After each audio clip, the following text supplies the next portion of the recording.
Dorothy Jane Scott was a working mom. She loved her son. She showed up for her friends. She did everything right. But for months, someone was watching her, calling her, telling her exactly when she'd die. Then she vanished. No struggle, no witnesses, just the terror she'd been living with, finally catching up to her. Welcome to 15 Minutes of Murder.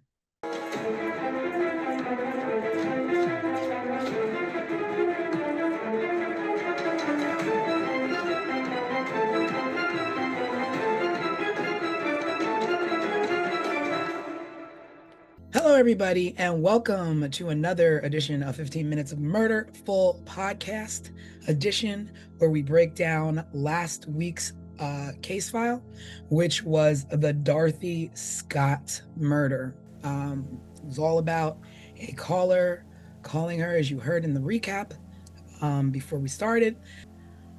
I think this is an open close with an anonymous suspect. I feel like the person is the caller. I don't feel like it's anybody outside of that. But I don't know who the caller is. Well, maybe we should start with a quick overview of the case. All right. Well, we've got Dorothy Jane Scott, who was a mom. She had a young 4-year-old. She was not a troublemaker, didn't cause any problems. Um, she began receiving phone calls from a stalker, and this went on for quite some time. And I guess just like I don't know. I don't know what she did about it. I don't know what she did about these calls, but I guess she just dealt with it and just kind of like watched her back or what have you. But one day she was at work, she was with two coworkers, and one of the coworkers got bit by a spider. And they didn't know that at the time. The coworker just didn't feel well. So she was like, let's go to the emergency room. So her and a coworker and the one that got bit by the spider go to the hospital. At the hospital, he gets treated. It's late at night. It's like 11 o'clock at night or something like that, or 10, 11 o'clock at night. They're at the hospital. He gets released. They're all walking to the, I guess, to go home and get dropped off. But Dorothy's like, let me run to the bathroom really quick. And the other two are like, okay. And she's like, I'm going to go get the car so that you guys don't have to walk far. So they're like, okay. She goes to the bathroom. She leaves to go get the car. That's the last time they saw her. They're waiting and waiting. Dorothy never shows up. So they go out to the parking lot to look for her. They see her car approaching them. And I guess they're thinking like, oh, here she comes. But the car was driving really fast. The car drives up to them and makes a turn and drives out of the hospital parking lot. And she's never seen again. She never comes back. They wait for her a little bit. She doesn't come back. So then they call the police and they're like, listen, we were, at the hospital. Our friend went to get the car. She never came back. We don't know what happened. And then in turn starts a great search for her. The crazy part is that the calls never stopped. The person who was calling her and stalking Dorothy was now calling her parents and saying crazy things like she cheated on me, or she committed, she was, I can't think of the word, um Infidelity. infidelity Yeah. related Mhm. things. He would say, oh, I have her, or she's fine, crazy things. And I mean, the calls were never long enough for the police to trace them. And it's 1980. 1980, yep. So like, what can they possibly do? I don't know how calls are traced back then, but they couldn't trace the calls. So it went on and on and on, for you know I don't know if it went on for the full 4 years, but 4 years later, they found skeletal remains about 10 miles away from the hospital, that turned out to be Dorothy. But also, another crazy thing is that the night that she was taken, um, police found her car burning on fire, miles from the hospital. So, Yeah. just Can strange. I share really quick? Yep. So about these phone calls, because like even on this week's live, I was like, technology to trace these phone calls would have Mhm. been hell if it existed at all. So I Yeah. did a Google search on how a call would have been traced in 1980.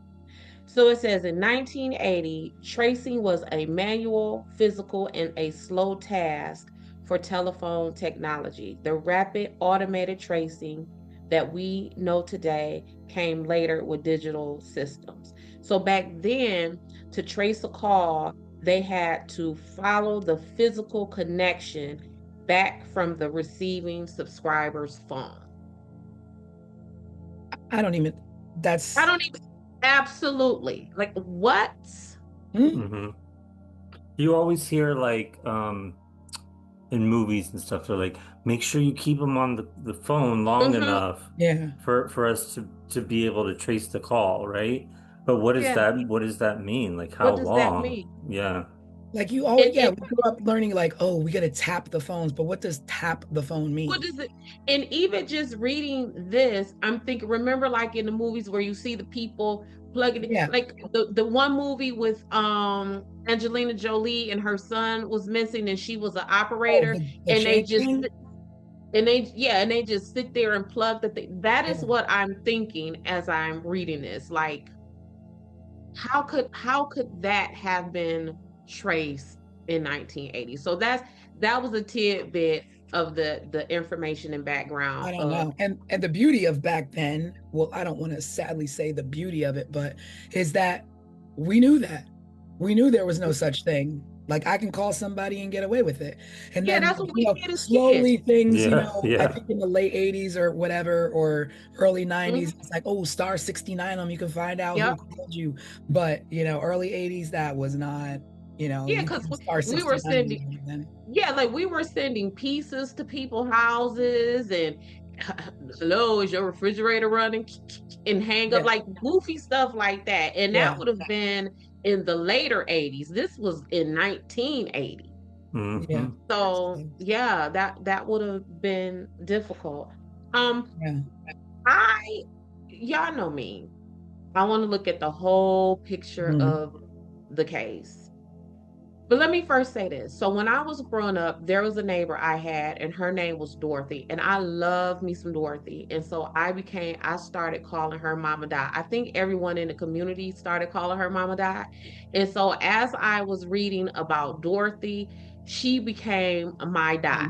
And so in my notes, it started off as Dorothy, but as I learned more and more about her, it became just Di in my notes. And let me tell you about some of the things about Dot that was just like, Mhm. okay, Dot, you my girl. She was 32 years old when she Yeah. disappeared. She had Sean, her son, who was 4 years old, 32 and a 4 year old kid. And we're Mm. talking about in the 80s where people may have had children younger, right? Yeah, yeah, for sure. Right. So the median age for a first time mother in 1980 was like 25 years Mhm. old.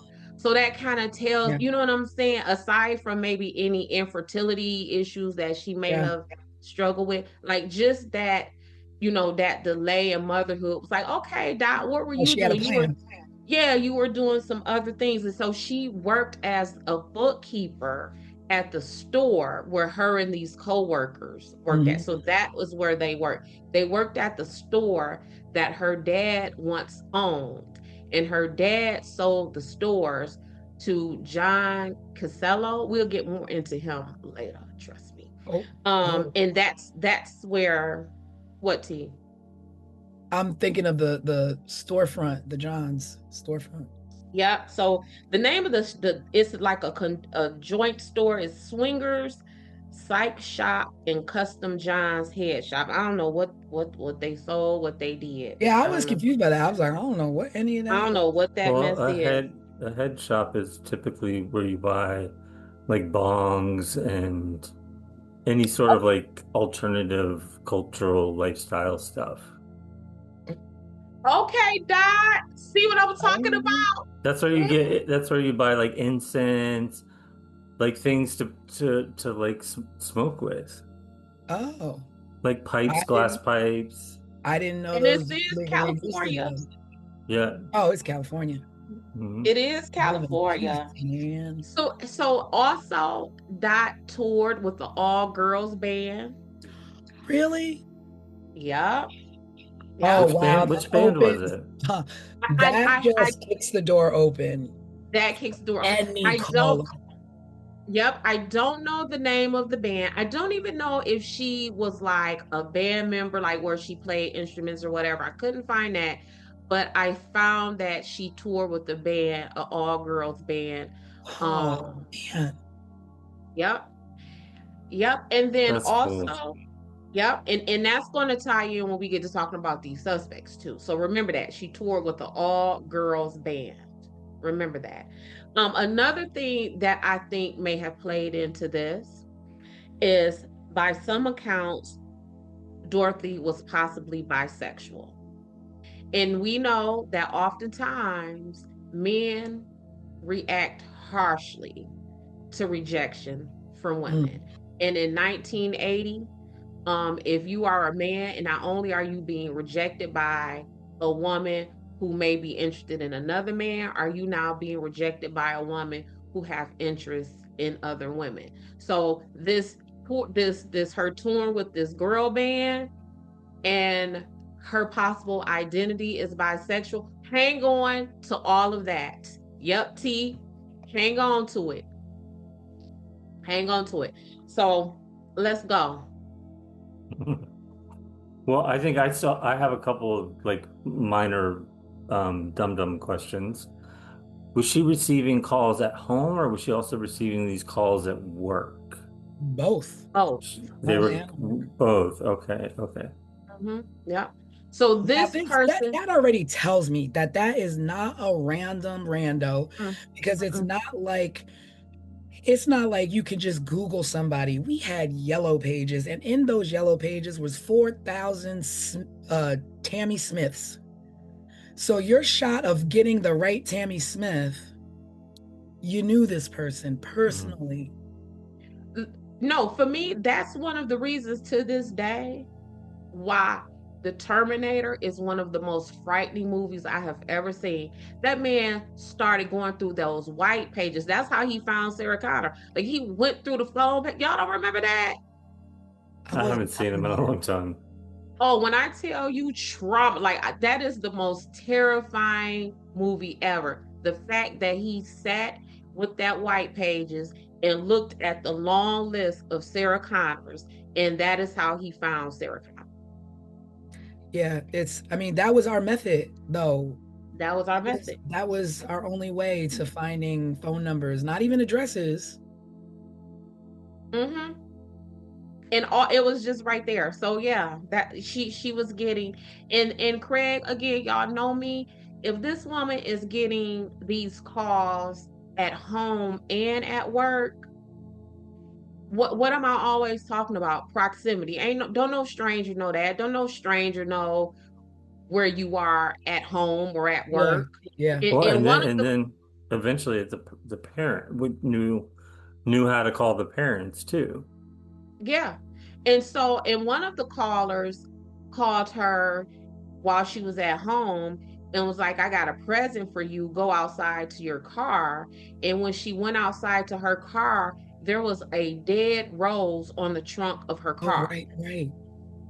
Yeah, I remember that, Rose. I remember that I was trying to go down that road because it was like conflicting about Hmm. people's recollection of that Rose, but And the cause, so she went missing in May, late May of 1980. I want to say like May 28th or 29th. And the cause started in October 1979. And wow. so they were coming to her house and to her work. And she reportedly told her mother that the caller's voice sounded familiar to her. Mm, Mhm. But I would imagine it would because only someone familiar with right, her would know right. where she was. And even when she disappeared, they would have known what clothing item she had on. So it definitely was someone who she Yeah. would have known. And Now, he like at that point, like w- did I couldn't find like what she did about it. Like, did she do anything about the I don't know. calls? Like, But see, report them or I what mean, would I she don't know have what to done? do. I think you just kind of live with it. You would kind of live with it because we just talked about how these calls were untraceable when we were growing up and we could do prank calls, right? So in 1980, you get a prank call or a call like this. What do you do with it? Do you report it to the police? They don't seem to have been able to trace that or trace it in time. So would do you just Mhm. live with that? Yeah. What do you do I, with it? I I mean, mean, I would definitely be terrified, with a 4-year-old and these kind Well, of she calls was. coming yeah. in. So, And like, and she was terrified. So I found that she moved at least 3 times. oh wow. Then That she definitely had situational awareness where it's like, yes, I'm probably not going to be safe here. I need to take my child and go someplace yes, safe. And she did the right things to protect herself. that she thought about purchasing a gun, Wow. but she was afraid that Sean would Mhm. find it and, gun safety there. So what she ended up doing was taking karate classes for self-defense. I So Wow. read she about she that. This makes me even more sad than I was. Yeah, so she was definitely doing some things to try to prevent this. I feel like it's when we do these deep dives that these people go from being a story that we're just telling the overview of what happened Yeah. to Hmm. like to real human beings where Right. she was doing everything correct. She was scared. She was um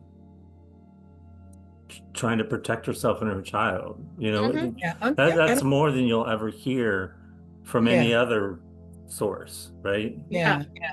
And it's Yeah. crazy because I just recently, the show that we're trying to put everybody onto on A&E, Crime in Progress. Hmm. I don't want to give it away, in case, you haven't seen this show. This show is like, check it out if you can, on A&E, Crime in Progress. But I watched the latest episode. Did either of you watch the latest? I've Mm-mm. only seen 2 episodes so Okay, far. this last one, if you thought one and two, this last one, and all I'll say is listening to you talk about Dorothy is reminding me of the woman that was in the case, uh, the latest episode. And I'll say that is because this woman's top priority, and I could see Dorothy's top priority was her child. Hmm. And there is nothing more heroic than a mom that puts her life before her child to try and protect that child by any means necessary at the time and the resources that you are given. And it seemed like she tried moving. She tried to thought about a gun. She took lessons to be able to defend herself to the point that maybe she even thought that she could protect herself that night in the parking lot, That night in the parking lot. walking to the car. But let's rewind and what took her to that parking lot. So she was at a meeting with some Hmm. coworkers. This guy, Conrad Bostrom, Hmm. his his arm or hand or something started to appear red and swollen. So Dorothy being Dorothy, all of the things that we're talking about, my homegirl died. She said, "Let me get you to the hospital." Complete nurturer. The person who went along with them is Pam Head. Mm. At the time, Pam was 18 years old. Now, what strikes me about Oh Pam, wow, I didn't realize Pam was that young. I don't exactly. That's my point. So while I was doing all of my research for this, they kept saying Pam, 18 years old. Pam, 18 years old. It No one said Conrad Bostrom was 32 or even how old uh Dot was. So it just kept bringing my attention back to Pam. Pam, Mhm. Pam, Pam. So while they were at the hospital, Pam says, I didn't leave Dorothy's side at all. But then there are some conflicting reports about how true that is. And I was thinking, if we're in a hospital, emergency room visit. What you mean you ain't leave somebody's side the whole time? Like that's a long wait. You didn't go to the restroom. You didn't go to the vending machine. Yeah, they were You there didn't for a find little a. while, right? You would imagine, like, yeah, Hmm. yeah, you would be even if even at a like a suburban hospital, a ER visit is generally long. It's long enough to where Yeah, you might yeah. need to get up and go stretch your legs or I let me mean, in go. this day and age, I have never been to an emergency room visit that was like this. I mean, they still haven't Yes, gotten it together. yeah, and that's what I'm saying. Even in the suburbs, is generally a wait long enough to where you might want to get up and walk and stretch. You may want to go grab a soda out the vending machines or Mhm. whatever. Those So old after, hospital vending machines, boy, I remember those. Mhm. yeah, Sandwiches, hot sandwiches, and the all terrible of that, soups in all the of that. can that were hot. Mm-hmm. Yep. And if you're waiting, if they're in the waiting room waiting for Conrad, one of them may have went to like the nurse's desk to get an update or something. But you Yeah. ain't sat in the emergency room with someone and sat and stood by their side the whole time. I mean, I guess that is also a weird detail as well, because like, why would that even Why do be you an option? Why would that be a thing? why do you say that? So after Oh, uh but wait, but then also, what does that insinuate? I didn't leave her side, so what? She didn't interact with somebody. I did like, what does that detail I didn't supposed leave to her do? side, so maybe I didn't call someone and inform them of Hmm. her whereabouts. I didn't leave her side to call someone Hmm. and tell them she's on her way to get the car. See, Craig, this is why we got a crime expert because I wasn't. Yeah. I'm like, but why? These But did not why? cross my mind. Yeah. Mm-hmm. Yeah, I didn't even think about that. Yeah. I really did not think about her doing anything like that. Mm-hmm. Mm-hmm. If, And the if, reason why, and the reason why it struck me, not only just because that's information, like why would you volunteer that kind of Yeah. information? But one of their co-workers is the sister of one of the alleged suspects. Oh, Hmm. man. Like, see, I couldn't, like I said, that's why we have an expert because news to me.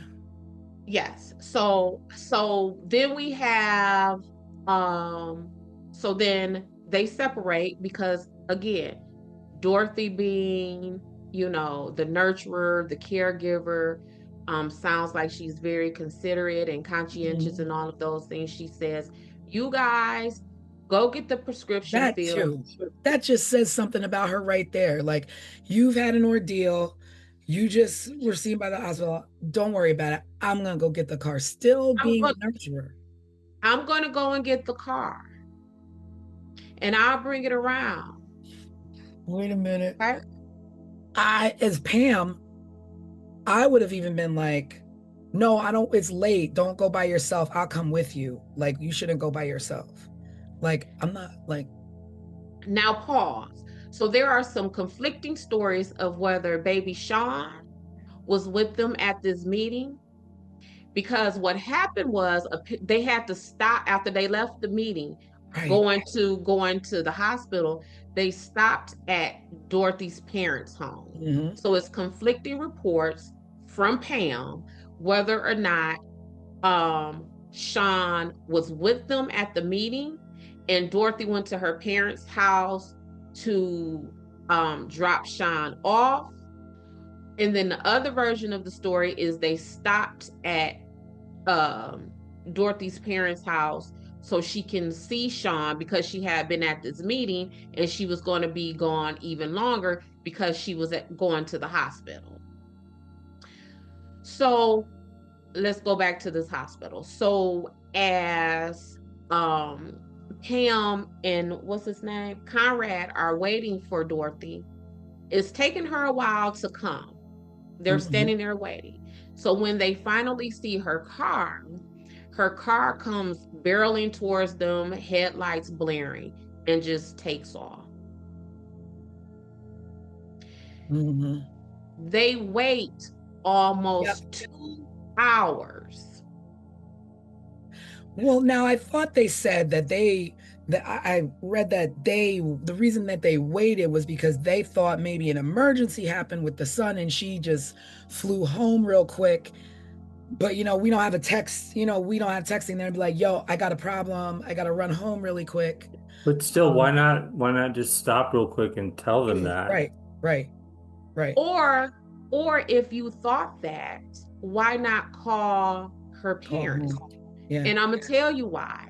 That store that they worked at, that they were Mhm. all co-workers at, Dorothy's dad used to own that store. Mm. So they would have had her parents' contact Right. information. Hmm. Hmm. So they could have called them. But why wait 2 hours? And Well, Tanisha, that's a long time. that's a long time. And I immediately thought about if this was you and I, right? I've And it's never not been, normal Dorothy behavior. yeah, and I've never met your mother, Tanisha. And Mhm. whenever we're talking about your mother, I'll always refer to her as mommy or how's mother doing.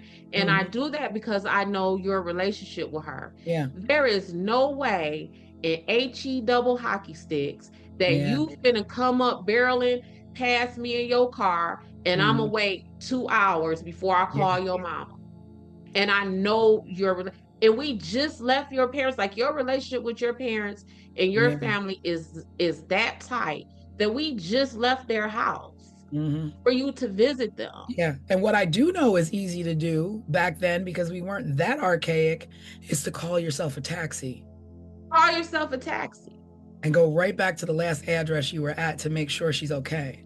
Because she took you to a hospital to make sure you were okay. You were okay. But you don't even have to do that. You know her dad's phone number because her dad was your boss. Well, that explains how this person knew the parents' number after she disappeared, right? Yep. So a Wow. few hours after she was last seen. So I think they checked out of the hospital at like 11 o'clock that Yeah. night, and then at like around 4:30. Um, Wait a minute, because that we don't really know specific timelines, but now you say if they checked out at 11, right? And they were mhm. at work. I mean, typically work is 9 to 5. So they must have been at that emergency room for a long time. Well, Well, I they, think they were at like a work event, like a meeting or a mhm. party or something, right? Yeah, but it's a store. So let's say the store may have closed at 7 or 8 o'clock, like Mhm. because that's generally what time stores close, 7, 8, 9 o'clock, right? Not a head shop. What Oh. time would they Oh, close? because All night they would like stay oh, open. really? I Oh, mean, really? not always, but they're gonna stay open later. Because they got. It's kind of like when you see a smoke shop nowadays, right? Like Mhm. where you buy vape pens Well, and I stuff like mean, that. They're usually post-COVID, open. everybody's home at 8 now. Mm-hmm. But So, back so, then, yeah, mm. at least 9 o'clock, 10 o'clock, probably. But Dorothy wasn't just like an employee, like a cashier or a stocker or something. She was a bookkeeper. So she worked on the administrative side Mhm. of this business. So maybe Pam and Conrad did too, because maybe it Yeah. was like, because going from what Craig is saying with the timeline, someone would have still been at the store working. So the store wasn't necessarily closed. Is that what you're saying, Craig? I mean, that's what I would think, just knowing how a head shop would Mm-hmm. operate. Yeah. They're gonna stay open kind of late. It's like a liquor store. They're gonna stay open kind of late. Mm-hmm. So either which way it go, whether we know the exact time or not, I think our point remains true that this was a ER hospital visit, and those people weren't there for 45 minutes. They probably wasn't even there just for an hour. They were there for, Yeah. yeah, for a while. Yeah. Hmm. Yeah.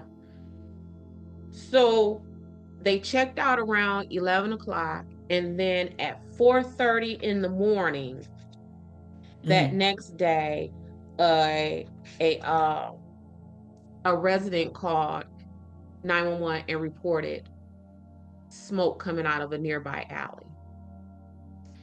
The police get there and they find Dorothy's car on fire. According to the police on the scene, they say that whoever was in that vehicle, they left in a hurry. The driver's door was still open. They believe that an accelerant was used on the passenger side of the vehicle, and that the entire interior of the car was destroyed. So that car was on fire for quite some time. It was on fire quite some time, but why is the accelerant only on the passenger side of the car? Unless Dorothy To make sure any evidence that was there burns up. So, but why the accelerant specifically on the passenger side of the car? So that's telling me that possibly Dorothy was forced into her vehicle, drive away, and the accelerant is poured on the passenger side of the car to get rid of anything, fingerprints, because back then it wasn't DNA like now. We can't, you know what I'm saying? But it's traces, it's your hair, it's all those things. Only on, because what? So then there, I'm like, I kept thinking that it was one person, but it never dawned on me that you take somebody in their car and then you bring it to an alley and you set it on fire. Now, I don't know what you did with Dorothy. I don't know if you hit her. I don't know if you killed her early, but a body is heavy. And so where is this body? Did you transfer it to another car? Did you take, like, what did you do with her? Because now you no longer have this vehicle. So what is your means of transport now that you have a body of a woman who, if you did not hit her, she's screaming, she's yelling, help me, help me. So she couldn't have been doing that because people would have heard. So what in the world happened? Was she in the car? They didn't even see her because the two in the parking lot said they didn't see Dorothy in the car. So did somebody take her car? Did Dorothy, like, was it more than one person? Yep. So back to what I'm always talking about with proximity. So they were saying that from people who would have been milling about in this parking structure wherever she parked, that no one reported hearing yells and screams. So that tells me that either she didn't yell and scream because she knew that person. Oh, yeah. Or she didn't yell and scream because the person was so much larger or stronger than her that they may have overtaken her before she was able to do so. Or could have leveraged information that we know your parents and we have your son, and if you make a noise, then we're going to harm them. So she could have went willingly. Which is, yeah, and that's all of that about proximity, because how would you leverage anything with her if you don't know anything about her? Right. You wouldn't know about her son if you didn't know her. You wouldn't know about, where her parents are if you didn't know her. I mean, because typically, I guess you could just a regular old stalker might be able to do that and know those things just from just stalking. But this person was going further past that. Like, this person literally knew her schedule, knew when to call her at home, knew when to call her at work, those kind of things. And that other crazy detail was that the person who did it knew when Dorothy went home to stop to either check on her child or drop her child off, she changed her scarf when she was home, and the person who was calling knew the color of the scarf that she changed to. So it's... And how would they have known that? Conrad and Pam would have known that. Pam would have known that. That's a detail that no one would know unless you were physically in someone's Mm-hmm. presence. Mm-hmm. Pam would have known that. Yeah. And see, my suspicion at first was heavy on Pam and Conrad, but then Hmm. it became less on Conrad because I wanted to give him a little bit of grace because how do you fake a black widow spider? Well, Like, I mean, you know, like my it's brain just California. couldn't. You could find a spider anywhere and put your finger there. Yeah, but you know, again, I'm from Detroit. I think of black widow spiders to not be played with. Like Yeah. from what I Especially in understand the about, 80s, we knew black widow yeah, spiders like were a wild. black widow. In our science books, we saw Yes. those spiders.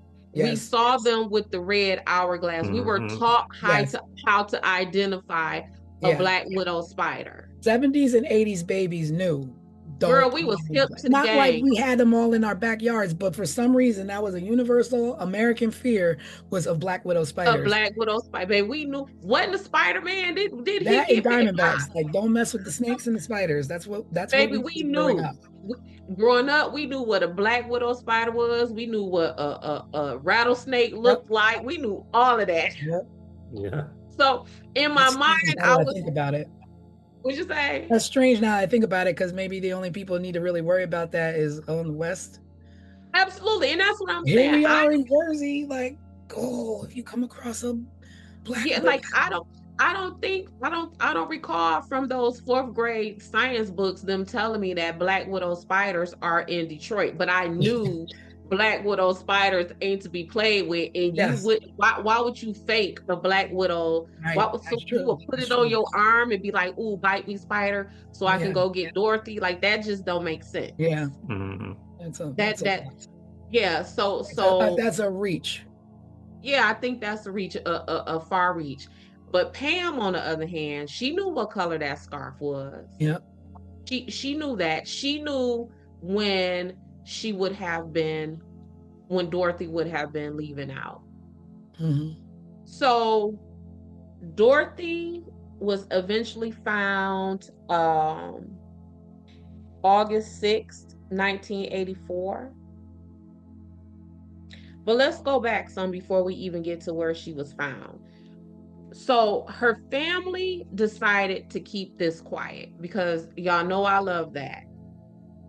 What do you mean, They like did the investigation or what you say? the investigation or the what The do they? investigation, all of that. And for the same reasons why I say like it's a fine line between broadcasting something to get leads from the public with now you have released so much information, you have said so much. Now we got copycats, now we Yeah. got Oh false yeah. leads where we're wasting our resources and all of that Like kind in of stuff. Tara, where everybody's now calling and everybody's finding Yep. pictures now. Yep. So her family decided to keep everything quiet, at least at first. No leads were coming in, no developments in the investigation. So the dad, Jacob, decided to take it to the media. Mm. And when they took it to the media, what happens? Here comes the phone calls. But Oh, wait. even Oh, the phone calls didn't start until after Dad went public. the call, so the call stopped Hmm. when Dorothy was When Dorothy was abducted. went missing. Then they came back a week after her disappearance with this person calling her family, taunting them, saying things to them like, I got her. Hmm. So then they kind of slowed down. They would come in waves. So dad goes to the media and, start to put a little bit out. Not a whole lot. Just, hey, my daughter, help us out here. So after he did that, what happens? The editor of the newspaper got a phone call. Oh, convenient. Yep. And the person on the phone call told the editor, she was my love. I caught her cheating with another man. She denied having someone else, so I killed her. Mm. The editor said that this person It did not seem like a hoax because this person started talking about the scarf, where we just said no one knew what color the Yeah. scarf was. The editor said that the person's voice sounded to be black and southern. Hmm. Now, at the time that Dorothy disappeared, Sean's father, Dennis Terry, was in town visiting. Guess where he's from? Missouri. I ain't never been to Missouri. I don't know if I've ever met anyone from Missouri, Either. but I'm wondering, do people from Missouri have Southern accents? Either. I think they have an accent. Yeah. And if you're from California, right? Like I go You're gonna, that's what you're gonna think. when I'm traveling for work, depending on where I'm traveling to, people always ask me, "Are you from down south?" Right? And I'm from Midwest. So I would imagine if you calling people from California Yeah. and you're from Missouri, you're going to sound Southern. Yeah. And depending on the tone of his voice, he might even sound black, right? Hmm. Um, so then the calls kept coming to Dorothy's family every Wednesday, only on Wednesdays, for the next 4 years until she was found. Wow. But they only came during the time when Dorothy's father was not home. So the only person who was Oh, they receiving those still calls. know that. It's somebody. So see, I was thinking like maybe the calls were hoaxes, but no, those calls are from inside the house, so to speak. Somebody calls. Literally, yes, from inside her house, inside her immediate circle. Yeah. So, and they only called when her dad was home. And that's like, why would they fear that the dad will recognize this person's voice? They call when the dad was not home. Yeah, they called when the dad was not home. Okay. And why would that have been? Did they fear that the dad would recognize their voice, or was Mm, this just an attempt to further terrorize the the mom. women And that's of this horrible. family? Mm-hmm. Mm-hmm. That's a sick person. Sick, sick.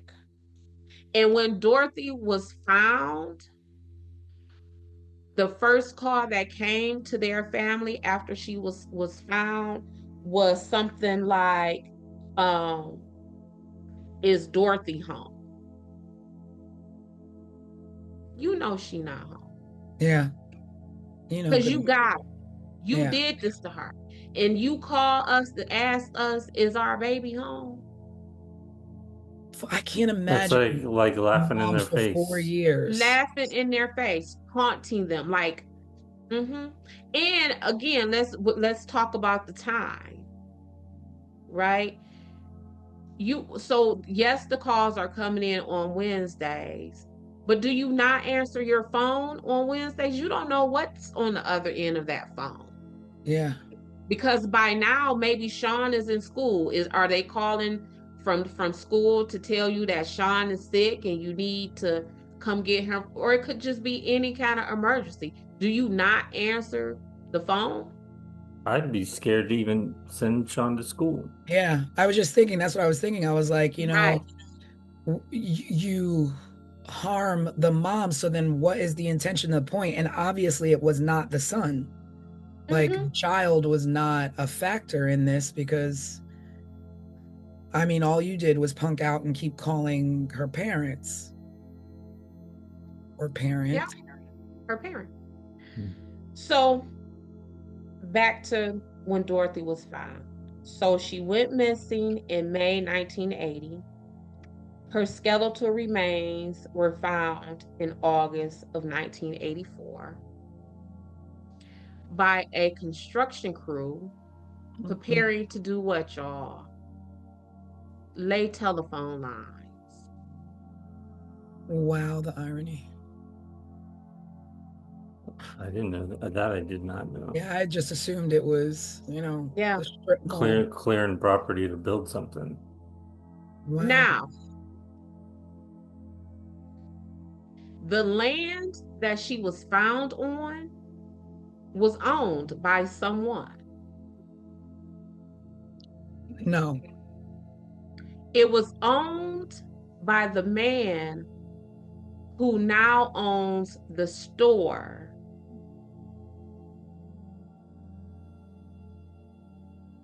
the odds of that. The store where she worked that her family used to own. That store, that man who her dad sold those stores to, owned the land where Dorothy was found. Wow. And it was only her head, right? Was her skull. It was her skull and maybe some other skeletal Because remains. They were spread out. animals. Um, and they said that those skeletal remains seem to have been charred by a brush fire, which Brush again, fire. That's weird. Being that her car was on fire. So okay. someone set her on fire. It wasn't a random brush fire. And then there was a dog. Yeah, I saw something about dog's bones. Yeah, like weirdness. Hmm. Mm-hmm. No, Yeah. the craziest part is that the The landlord owner. of that property being connected to her, I Mm-hmm. wonder where. which please tell me those people were questioned. Well, if they were, none of them are in prison. No one faced Yeah, charges. So whether you question them or not, because this is still this is unsolved. We don't that's know true. who did this to Dorothy. So let's go back to this man. His name is John Kycola, Kycola. Wow. In I'm sorry, 1990, my mind is just blown because you were telling me a lot of stuff that I didn't even read because I'm not a private investigator. because you're not a private investigator. See, So you I'm a ain't a little fisherman. bit, I am. yes. But I'm just like, you know, So she was the bookkeeper, right? uh-huh. In 1996, this John man was federally indicted for tax evasion.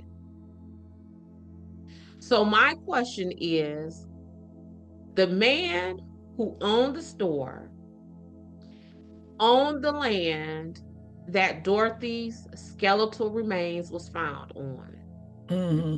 was eventually federally indicted for tax evasion, and Dorothy did his books. Oh, So, although the indictment came 10, 15 years later, right. was she back then aware of some of his mess? Because one thing I always say about me and my investigations, I ain't never wrong. I might be early, but I ain't wrong. So, is Wow. this a situation where Dorothy found something ahead of time? Hmm. So that's my suspicions on him as far as suspects go. Wow. It's Mm-hmm. even to the point like where I'm not even there with your method because I didn't put two and two together with tax evasion and her being his bookkeeper to be like, okay, Mm-hmm. there's a little bit of motive there Mm-hmm. on There's his end. a whole lot of motive A whole there. lot of Well, motive. yeah, because if Yeah. Yeah, you think about it, like back then, it was just like tax evasion was like right. you went to bed worried you were gonna get busted.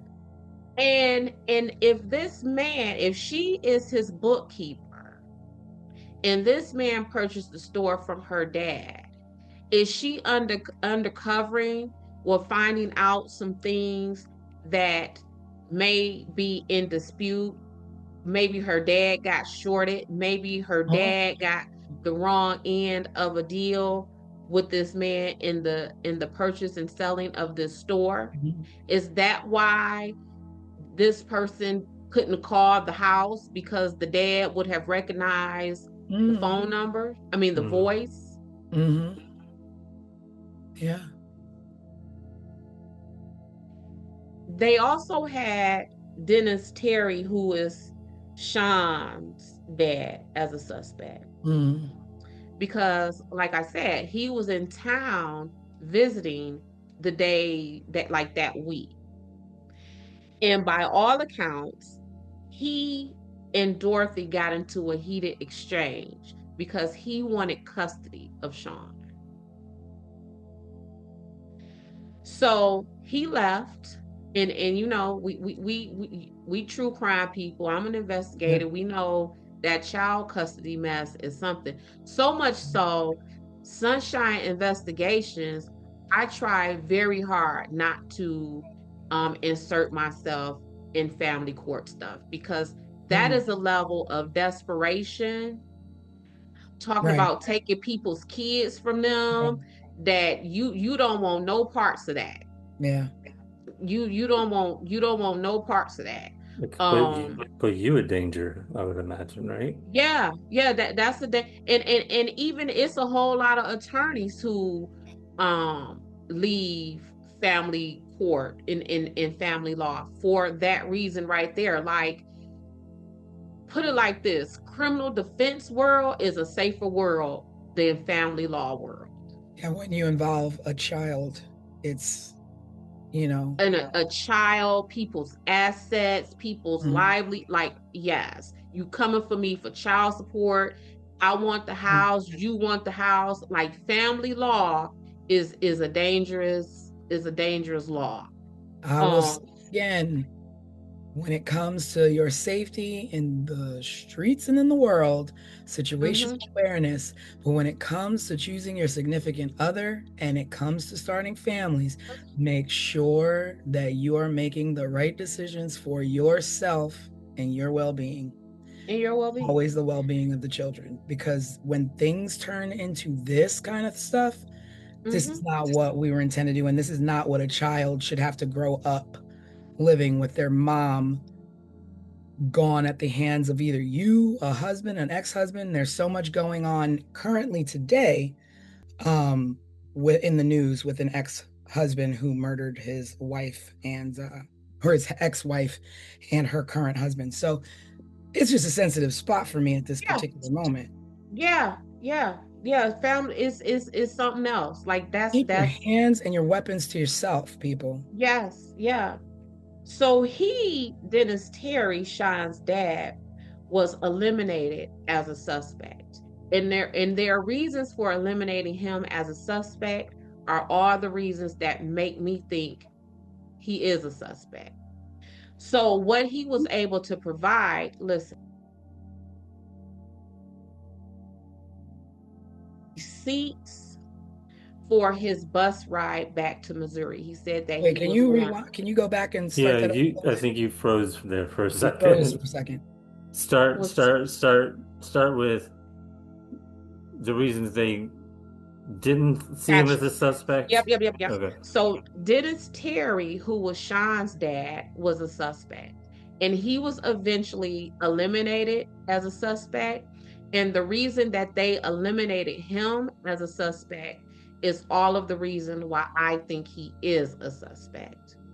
So Mm. at the time of this, he would have been on a 2-day bus ride back to Missouri from the Anaheim, California area. 2-day bus ride.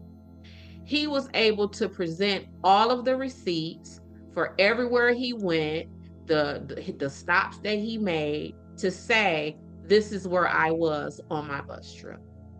The reason why that is suspicious to me is I travel for work a lot, and my receipts are billing. So when I bill out for work, my food, my car rental, all of those receipts are money to me. I submit those and I get paid, reimbursed. I lose my receipts. They're receipts. I lose them. So, and I am traveling in a much more comfortable setting. I am in a nice rental car. I am on a plane. I am in all of these comfortable conditions, and I still mess around and lose these receipts. And I know Mhm. they are money for me, Yeah. right? Yeah. So, you mean to tell me you on an uncomfortable, messy 2 day bus ride and you got all your receipts? You Yeah. got all the receipts from a bus ride. True. But then my brain goes to it is the 80s and we didn't have the means of it being logged in your phone and you can check your bank statement. We just kind of old people kept we learned from the old people where we kept all our receipts in Ziploc bags and you just never got rid of them. So you a man, Oh, that's true, right? and you Okay. traveling Y'all don't on the need that. Greyhound, and you like, let me open up my Ziploc bag and put my receipt in here. Let me organize my receipts. So for Yeah, me, Especially because it's not like you where you're getting money back for those receipts. right? He's just a normal person yeah. traveling. He has no reason to keep those receipts. Yeah, Mhm. I bought a pop and a bag of chips. Let me stick this receipt in my pocket. It would be crumble it up and throw it Better, down. Mm. most of the Yeah, time you just say, no, no, I don't need it. I don't need it. I'm good. So for me, that felt like alibi building. Mm-hmm. Oh, mhm. But what people also have to understand is that you don't have to be there to commit the murder. Right. You you plot, you plan, you hire, you I don't like her either. Go get Hmm. her. Yeah. So I don't think that I think that still places him at my top list of possible suspects. But they But I eliminated. wouldn't think that though, because you're if the motive was the child and the child is fine, like why would you leave your child motherless if you didn't intend on taking him too? That's the alibi though. So I am going to, do away with Dorothy, and I'm going to pretend like I'm going back to Missouri and my happy place, and something happens to her while I am gone. I am not a suspect. I got all my potato chip Oh, and you get custody, right? Duh. and you get Or custody. awarded custody, rather, Mm-hmm. Mm-hmm. over the parents, over the Over the grandparents. parents. Over the parents. Which didn't happen. I believe he ended up staying with his parents. Mm.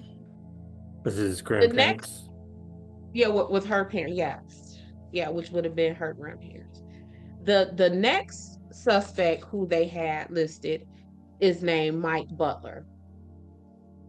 Mike Butler is the man who is it is his sister who worked with Dorothy. Remember I told y'all that there was a co-worker who was the sister of a suspect? Yes.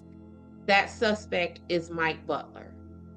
So not only did he have proximity to Dorothy because his sister was Dorothy's co-worker, he also had proximity to Dorothy because he worked at a collision and body shop across the street from their Mhm. job. Hmm.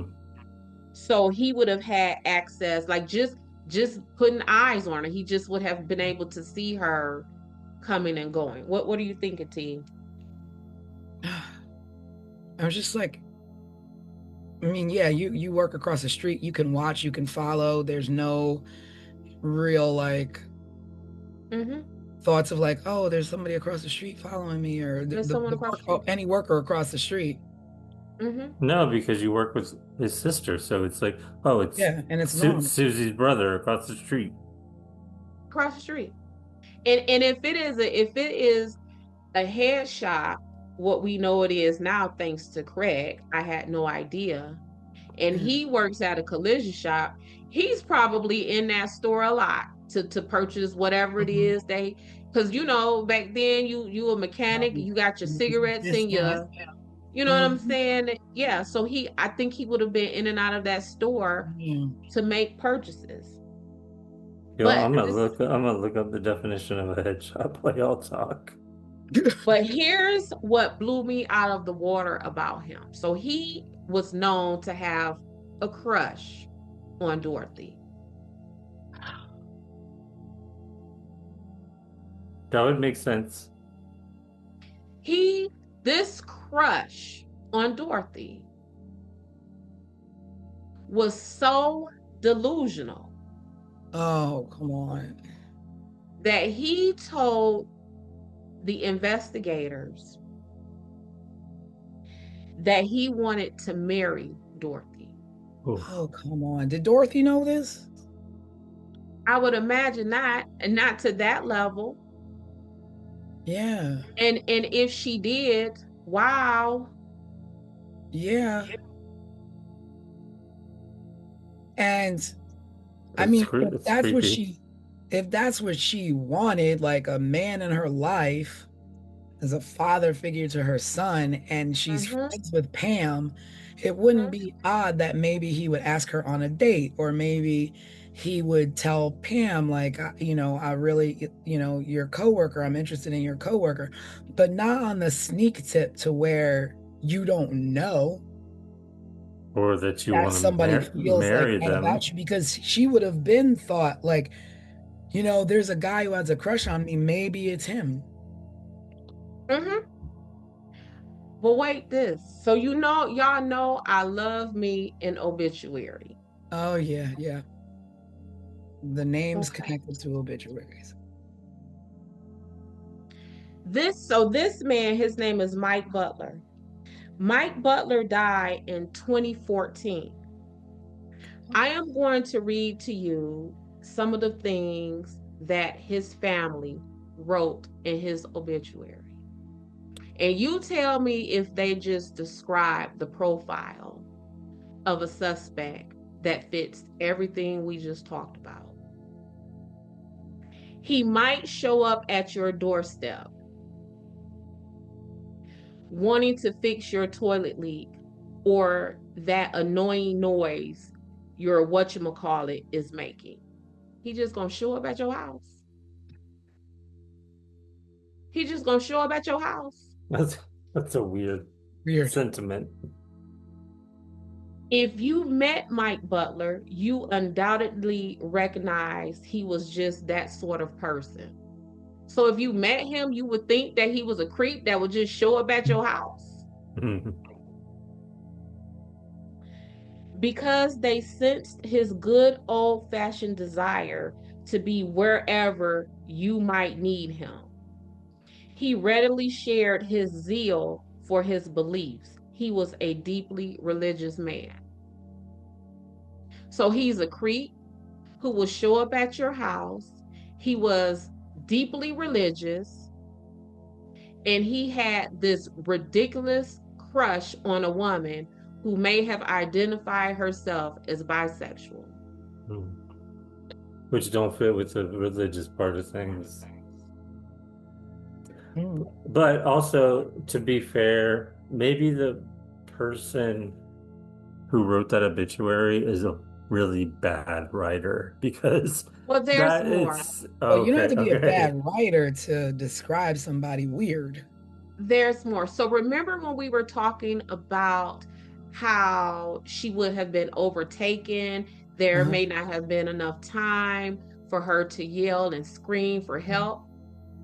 And we talked about that she took karate. I mean, Mhm. she wouldn't have been like Jackie Chan or nothing, Yeah. but you know what I'm saying? This is also what the family wrote. He had training in infantry. And then something very unusual happened. Mike's attitude and attention to detail was noted. He was assigned overseas in Germany. Um, he served as the base commander's public information and media officer and photographer as well. Oh wow. So he was steeped in stalking and being able to Stalking. find people and being Hmm. able to find information. and strong and powerful and trained in combat, but there's still more. He became a music roadie for several rock bands, including the Beach Boys and Bertha, an all girl rock band his sister was a member of.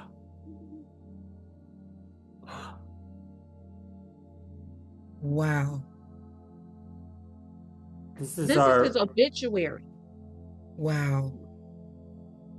So probably the same band that she was on tour with.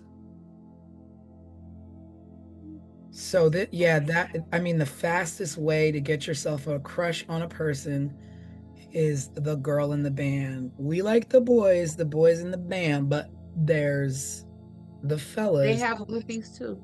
Yeah. And this is and I have to keep going back. This is what his family wrote about him in the obituary. Wow. So are they dropping breadcrumbs like what? Or are they unknowingly just writing about things that could They could just, as his family, just be, writing the lovingly information about their brother, cousin Mike, and don't even realize that the things that they're saying about their brother fits the profile just yeah, from what we're talking about on 15 Minutes of Murder yeah, Hmm. of the they person who do. would have harmed Dorothy Scott.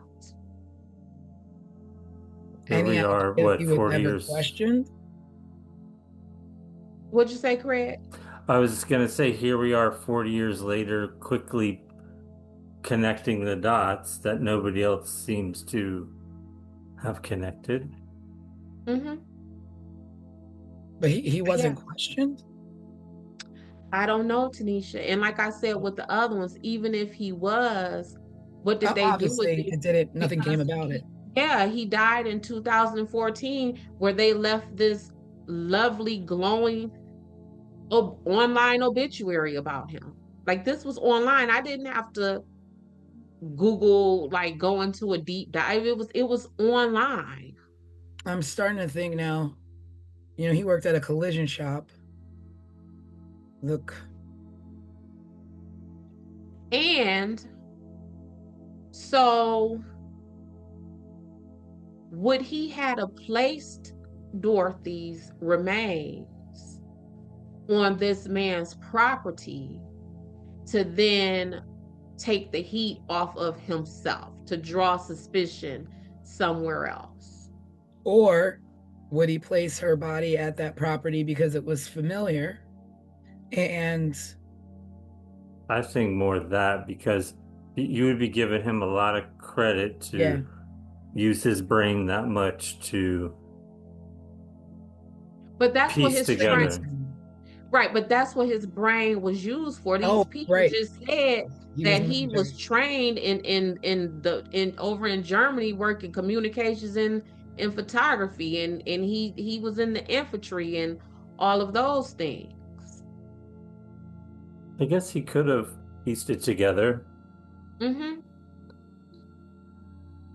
But It, I it mean, either one of the situations does not look good for him. it does not look good for him. Mhm. I But must I say go back that to, go ahead, Greg. I was going to say I was convinced of the owner of the land and purchaser of the business, but now that I'm hearing this, I think Mm-hmm. my Yeah. my numbers, my list is changing. But at the same time, my thing goes back to your original Pam, because there's more than one person involved, because one person can only be one place at one time. And to Mm-hmm. know multiple things about a person in multiple different places, be it the workplace, at home, at a hospital, that's that's multiple eyes knowing things in multiple different places. And number Mm-hmm. two, like, you abducted this woman from a hospital parking lot in her car, but she's not Mm-hmm. found in her car. So how did you move her? Who helped you? You didn't carry her on your back. Another car had to have come to pick you up. Well, My, in that, what were you going to say, Craig? well, my thought was maybe because there was so much time between when she sped off from the hospital and Around 11 o'clock. they found her car at 4:30 in the morning, that person that kidnapped her could have killed her, dumped her, then brought the car back and then set it on When you fire. think about what it takes and how a body is not a light thing that you just carry and it's exhausting and you're frazzled, like that's really not a lot of time. That's barely enough time to go food shop and come back and put your food away. I think it's a Yeah. lot of time, and I think it's enough time for someone who has this Train. man's training and background. If he pre-planned it. Hmm. But And then I some, think But then if he did that, has he done it other times? Are there other, because if you're that quick and efficient on that kind of a mission, have you done it before? and again, back to his obituary, the family said he is the one who would just pop up. Show up. I have a question. How far away is that head shop and his mechanic shop from where the car was found on fire? I don't know. Like, It's going to be in the vicinity, like could he have dumped the car, caught it on fire, and then just walked back to his mechanic shop? with her on his back. No, no, like he would have killed her, dumped her, and then took the car to the alley and caught it on fire and walked back to his mechanic shop. Or maybe his car was, or maybe he parked his car nearby that alley. Yeah, Mhm. So he would have been able to just transfer her from her car into his car. right. Yeah. And, Why that and alley for her mm-hmm, car? mm-hmm. Was there And I, significance there for that yeah, where he dumped the car? what'd you say, Tanisha? I wonder if there was significance of where he placed the car. Was there anything by there? Did she frequent there? Was it by any club that she ever played at with her I band? don't know. Yeah, I don't I mean, know. What kind alleys of are weird. Yeah, and what we know is that oftentimes suspects return to the scene, like they go to places that they are familiar with. Mhm. So what you're saying, T, that might be a possibility. Like, was that the alley of, the a venue that Yeah, was it a his venue roadie alley? band and her band was at, or you Yeah. know what I'm saying, was this alleyway behind a restaurant or a bar where he saw her in, and I remember how good you looked in that dress. Like it could have been Or, like you anything. said, he was a roadie or whatever. Did he Hmm. unload equipment in that alley Yep, for yep. a show? I would bet that there is some kind of familiarity with him in that Yeah. alley where he Yeah. transferred them. It's not an open field. It's not a random Mm-mm. place. An alley is a Nope. very specific place where one, there's no police activity. You're not being watched. You're not being followed. That's like a dead end. Like it's oh yeah, maybe the alley's open ended. I don't know if it was open on both ends Hmm. or if it was closed off on one end, but that's a spot for you to get caught, especially setting a car on fire, even Setting if them it up. is 4:30 in the morning. Hmm. Do you Hmm. know There's something do about the you alley for me. do you know what the name of the head shop was? Yeah. Because I just found where her car was. It is. Oh, let me see. I got it close by. Give me a second. I'm curious to see how close they It's are. Swingers Psych Shop and John's Head Shop. I thought the head shop was like a car place for fixing cars. What city were they in again? Anaheim? She yep, she lived in Stanton and she went missing from Anaheim.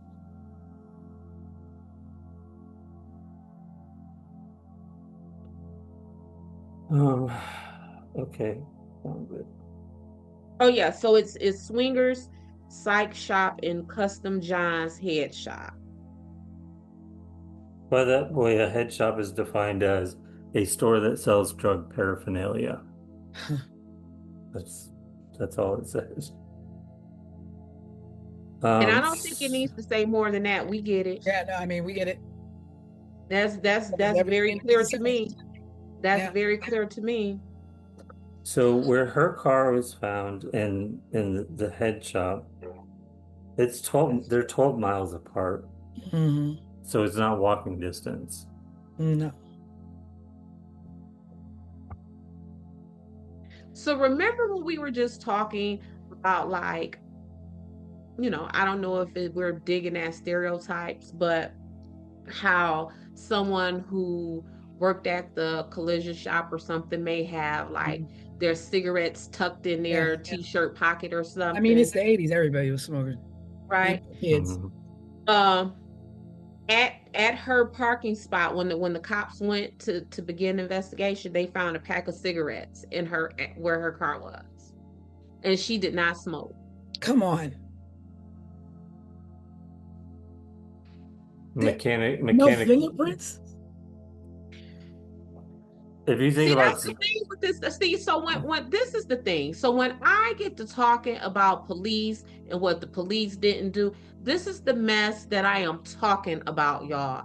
Like, and this is why, as I began to do this investigation, this woman went from being Dorothy Jane Scott to Dot to me because Yeah. they wronged this girl. I Yeah. get it that in 1980 we can't trace cars like we can, right? I get it in 1980 we can't track down DNA the way that we can. I get it in 1980 we might not even be able to work with fingerprints the way that we Right. But we can can ask today. questions. We can ask questions, we can make connections. Yeah. And just right here, the connections that we made, what happened to this woman? And y'all gonna let these people go? Yeah. And let them go to the point to where when this man died in 2014, his family writes an obituary that gives you point by point Yeah. explanations and reasons why this man could have done this. and That's crazy. you know what a simple question would have been for the brother, the mechanic? What kind of cigarettes do you smoke? Because when people smoke, they Yeah. smoke a very It's so specific type of wired. cigarettes. You don't Hmm. just buy random cigarettes. You Yeah. smoke, I know when I smoked as a kid, I would smoke Benson and Hedges menthol lights because that's what my father smoked. Mm-hmm, Yeah. Easy mm-hmm. question. And Hmm I Easy remember question for any suspect who doesn't know that they dropped anything. mhm. And people's packs of cigarettes were so personal to them. I remember Yeah. seeing cigarettes with people's IDs tucked in them, Uh-huh. people's hmm money tucked in them, Yep. phone books. Look, remember the little miniature phone books that would be tucked in there, like a pack of cigarettes Yeah. because you kept them so handy. Hmm. Often served as miniature wallets for Yeah. people. Yeah. You ain't just dropped a pack of cigarettes and we don't Wow. know whose pack of cigarettes that is. hmm Yep, they And had that's that just like, that plastic sleeve over it, so you could tuck in like Yes. a $5 bill or like. I wonder if, like, I mean, I get it. I don't know, like, evidence and what have you, but if that was still in evidence today, if you could test it for anything, Hmm. traces of anything, if you would find a connection. Anything. Because again, you didn't have those things Right. back then in 1980, but you Hmm. had them in 2014. So let's go back to the Colonial Parkway in our Waterman. Y'all knew enough in after 7 years after he died to say that he's a suspect, and y'all done went back and tested his DNA after Yeah. he died. Where's those cigarettes? Yeah. Run the prints on those cigarettes now, because you Yeah. can. You Yeah. can do that now. Hmm. It's Go crazy. talk. I know, like, people have always, what about this? What about that? Did you do this? Did you do that? And I'm not discrediting the fact that maybe it was done, maybe it wasn't, but there's nothing that infers that it was. But you making me want to call a tip hotline. Be like, what Yeah, no, really. Really. did you think about this? Did Because you no, think you about didn't, this man? because you just moved on to whatever was next. Because if you didn't, we would know what happened to her. Her son would know what happened to his mom, and his And parents wouldn't have died without knowing what happened to their child. and everywhere I dug, I saw references of Sean still trying to find answers Yeah, about his mother. yeah, Yeah, 'cause he's like a grown man at this point, yeah, probably our Yes. age. Yeah. Yes. Hmm. yeah. All right. Because he probably is exactly my age, because if he was 4 in 1980, he would Mhm, be born in 76. Yeah. mhm. And It's this just, man's obituary, y'all. mhm. And for him to tell the police, I wanted to marry her, sir, if you don't hop your butt up in these handcuffs in the back of this patrol car so I could take you where you belong. Mhm. What you mean you was gonna marry her? And you know, and here's the thing, you know, we are investigating her disappearance. Right. And That's you right. There's a 4-year span of investigation that either trailed off or mhm. didn't really get off the ground before she was So found. so depending on the place in the investigation that Mike Butler would have been questioned, he would have either told police who was looking into a disappearance that I liked this woman and I wanted to marry her, or he would have been telling investigating homicide detectives, I Yeah. liked this woman and I wanted to I'm, marry her. I'm curious what what his line of Either questioning was. either one of those time frames, sir, I have handcuffs for you. Hmm. I You have know, handcuffs for you, sir. not to keep harping on cigarettes, but I bet even his family members would know what kind of cigarettes that he smoked. That's a pretty standard big clue that you might even want to bring public. Listen, they could have interviewed his 7, 8 year old niece or nephew about his cigarettes. Because what was we doing then? We was going to the Going stores and buying them Or for st or stealing them. or Craig. stealing them. Speak for yourself, Craig. But yes, I'm just what saying, Craig like, said. And that's an easy follow-up. yeah. It's an Visit to easy the store. follow-up. When did this man what cigarettes did this man purchase when he comes in here? Who sold him Mhm. these? But here's the thing, guess where he probably purchased his cigarettes from? Right across the street. The head shop. Right across the street. Because a head So how shop would, far so how far would the police had to have gone Not really far. to find Across the out street. what across the street to find out what type of cigarettes this man purchased? When was Whoa, the hold last up. time he purchased them? Because if the pack was full and he just purchased his cigarettes earlier that day, yeah. But wait a minute. The woman works at a head shop. The woman is abducted, taken. They find cigarettes. They don't think to question who, like, you work at a place that sells these things, but you don't smoke. So who do you know? Like with the I just don't understand like I mean, people laugh at me and go, everything's not that simple. You know, everybody's always like, Tanisha, it's not that simple. It's not that simple. But sometimes, like, just get the simple out of the way. It could be that simple. it could Yeah, that's my so thing. I'm always like, no, it is that simple. mhm. Alex always teases me and says that I am like Axel Foley on Beverly Hills Cop. Remember how he was just like bare bones with his investigation, and these Beverly Hills cops officers, they had all this money and all of this technology, and he was like, y'all don't need all that's Yeah. this case right here. Mhm. That is this right here. This you don't need no resources other than talking to some people. Talk to the This people. This case don't. Somebody's story is gonna crumble. Yep. Yep. Somebody's facts are not gonna match. You don't need the technology to trace these calls. You don't need the DNA technology. You don't need the fingerprint technology. Will they say But good old fashioned investigation? that's it. Axel Foley on it. That's all you need. And even like in Beverly Hills Cop, he was going to the sports club and the athletic club and crashing on people's Mhm. hunches because that's what it Yeah. takes. Yeah. You know what? Looking at where Anaheim is, it's right next, it's kind of part of LA in a sense. Um, so it makes sense, anyways, it makes sense to me that she would be playing or be hanging out with an all-girl like punk band in the 80s. In LA, it was like they were all over the place.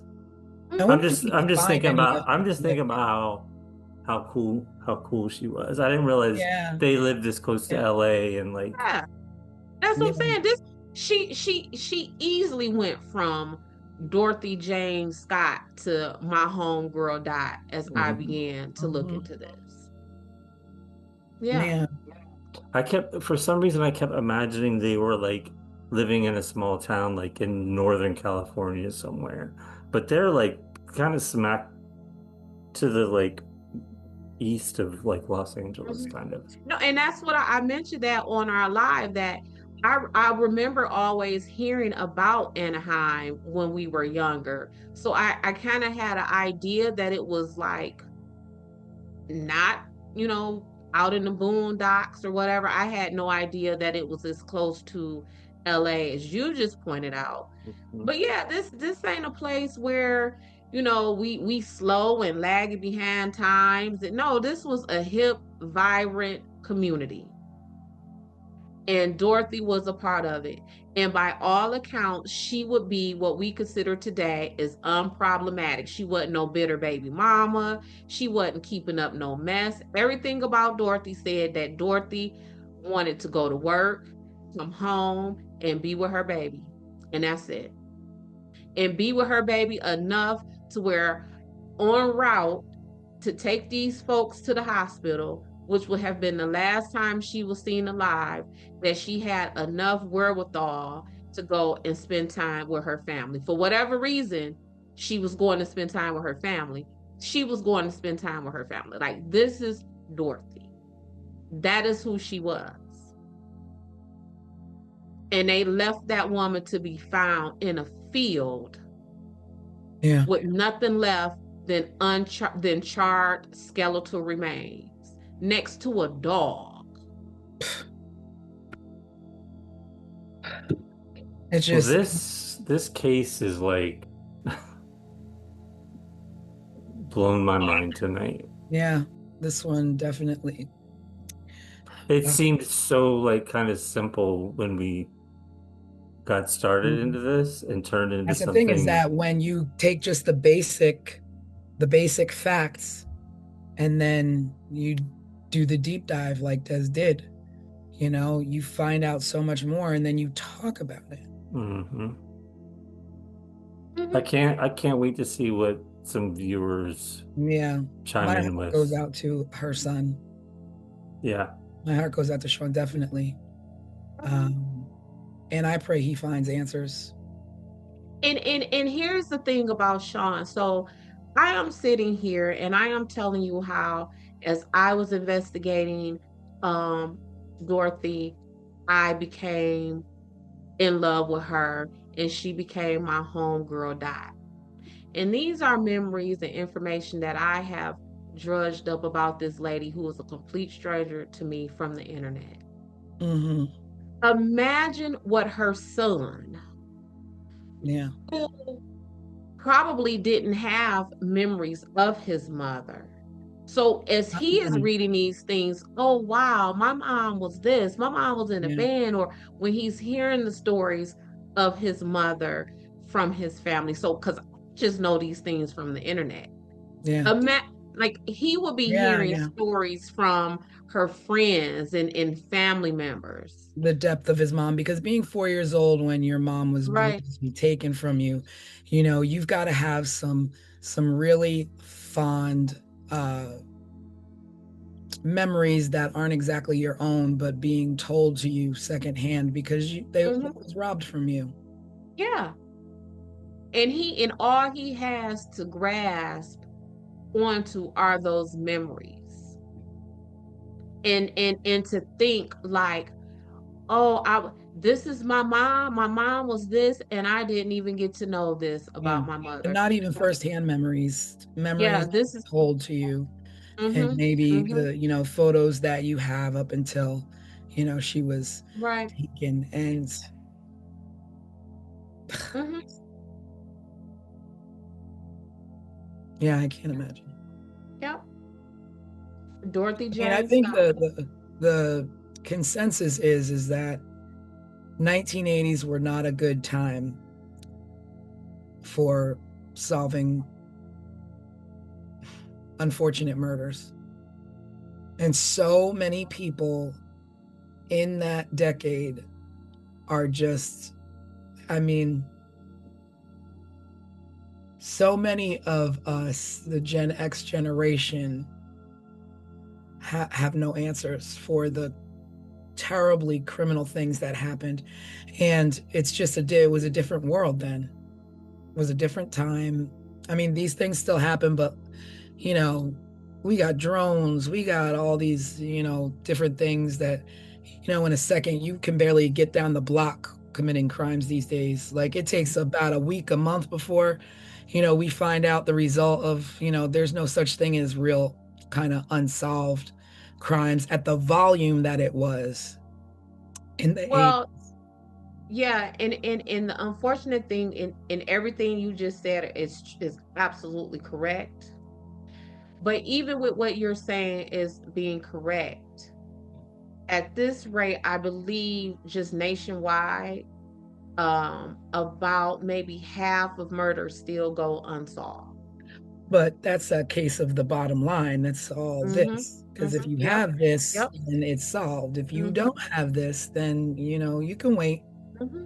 You can wait until you can Yeah. afford to This meaning money, right? money, Mm-hmm. the Yeah. money. Yeah. Because there's no reason that a murder can't be solved with the proper time given.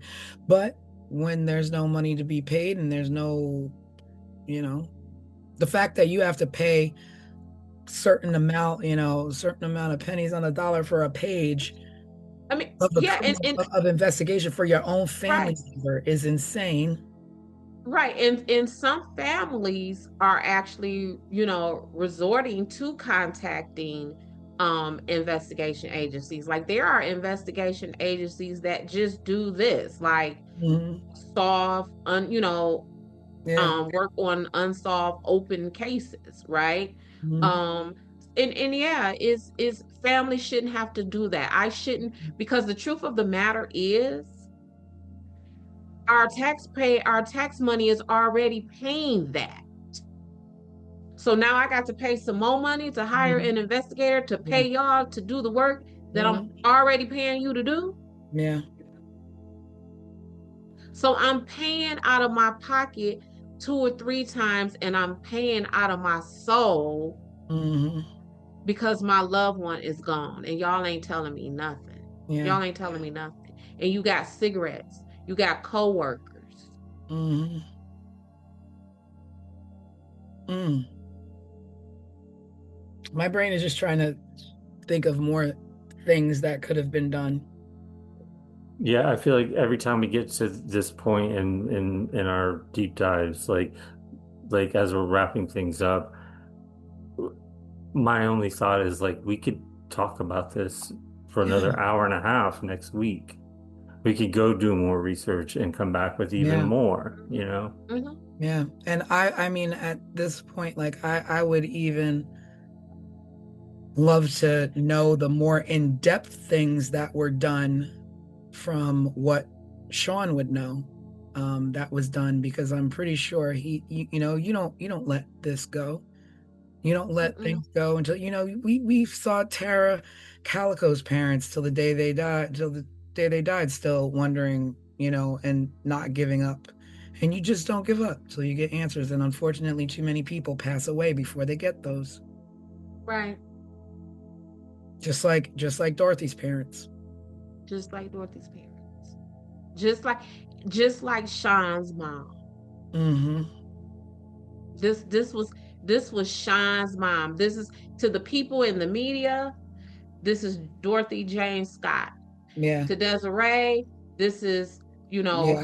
her make believe new Yeah. BFF Dot. But to Sean, that's his mom. Yep. That's his mom. Yep. And he, this community, he how does he live peacefully Mm-hmm.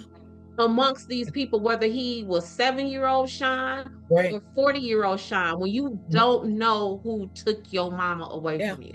And What that what fear of always, am I gonna be like my mom? yep, That do the yep, people yep. or the people who did what they did to her gonna do that Mm-hmm, to me? Like just that mm-hmm, fear and that mm-hmm, uncertainty mm-hmm. of life. Like you Of you life. don't get to have that freedom of having um just not having your mind inundated day in, day out by even being reminded being in a store and seeing a 4-year-old kid with his mom being triggered and remembering I was 4 years Yeah. old when I lost my mom.